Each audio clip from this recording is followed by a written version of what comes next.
Hello guys, তোমরা সবাই কেমন আছো? আমরা সেদিন চলে গেছিলাম আসানসোল গাজব বলে রেস্টুরেন্টে। তো আমি এখানে ফার্স্ট টাইম গেছিলাম। তো ফার্স্ট টাইম গিয়ে আমার রেস্টুরেন্টটা খুব পছন্দ হয়েছে। ভীষণ পরিষ্কার পরিচ্ছন্ন এবং মানে খুব সুন্দর তাদের ব্যবহার।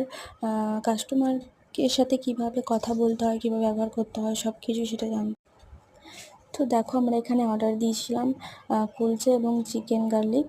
তো দেখো কুলচাটা কিন্তু খুব দারুণ ছিল, ভীষণই সুন্দর, সফট ছিল। আর চিকেনটাও কিন্তু খুব সুন্দর ছিল, ফ্রেশ ছিল, আর খেতেও জাস্ট ওয়াও ছিল।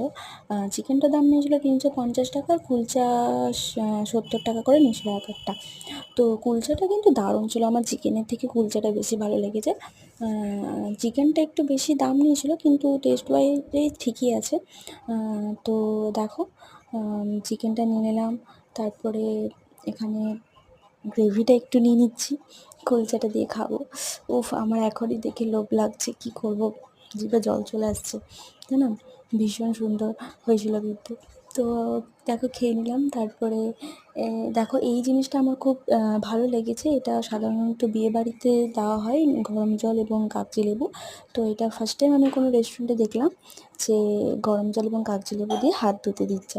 তো ভীষণ ভালো লাগলো। রেস্টুরেন্টের ব্যবহার খুব ভালো। কাস্টমারের সাথে কীভাবে কথা বলতে হয় সেটা তো তোমাদেরকে বললাম, খুব সুন্দর ওরা ব্যবহার করে।